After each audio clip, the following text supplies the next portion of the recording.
Every spring, people feel the same temptation. Start everything at once. More light, more energy, more plans, more ambition. It is understandable. After a long inward season, movement feels good. But if you accelerate without rebalancing, spring can become another version of old chaos with better weather. That is why the equinox matters. It is not just a symbol of beginning, it is a symbol of proportion. The March equinox marks the point when day and night stand in near balance. Spiritually, it has long been treated as a threshold of renewal, fertility, and fresh start. But unlike the dramatic imagery of a solstice or eclipse, the equinox carries a quieter lesson. It says, before you surge forward, check the balance of the system. This is important because most people do not begin new cycles from zero. They begin while carrying unfinished conversations, overstretched finances, neglected sleep, old resentment, and the habits of the previous season. So the equinox is not just an invitation to begin, it is an invitation to reset the terms of beginning. Ask, what needs balance before it needs growth? What in my life is already tilting too hard in one direction? What part of me wants change but has not prepared for steadiness? That is a deeper use of this season than simply making goals. Psychologically, the equinox is a powerful image for regulation. A lot of people hear balance and imagine passivity or indecision, but real balance is dynamic. It is what lets change happen without immediate collapse. A balanced nervous system can absorb novelty. A balanced schedule can support a new commitment. A balanced relationship can survive an honest conversation. Without that base, spring energy can turn manic very fast. You say yes too quickly. You mistake motivation for capacity. You sign up for the future version of yourself and silently expect the current version to suffer through the transition. That is why equinox work is not soft. It is corrective. It asks you to look at ratios. How much output versus recovery? How much planning versus execution? How much giving versus replenishment? How much outer expansion versus inner listening? The point is not perfect symmetry. The point is to notice where one side has become so dominant that growth would only magnify instability. This is especially important after winter, because renewed energy can create emotional amnesia. You forget how tired you were. You forget what slowed you down. You forget the promises you made to yourself about pacing, recovery, or boundaries. Then spring becomes a return to the exact conditions that exhausted you before.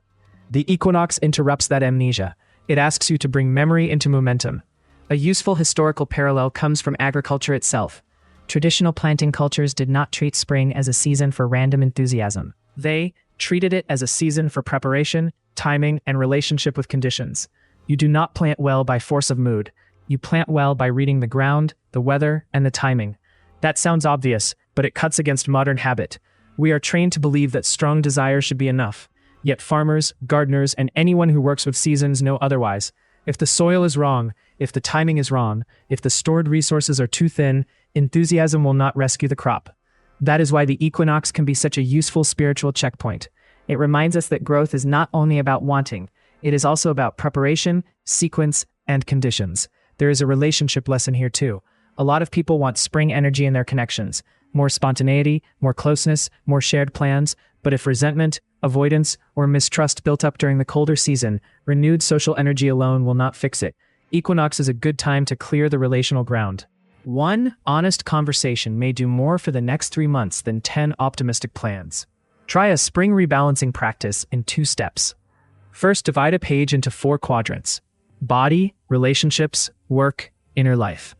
Under each heading, write one thing that feels alive and one thing that feels out of balance. Second, choose one spring action that protects balance before acceleration. For example, set a real bedtime before launching a new project. Schedule a money review before adding travel or purchases. Clear one unresolved conflict before saying yes to more social plans. Protect one weekly hour of solitude before filling the calendar.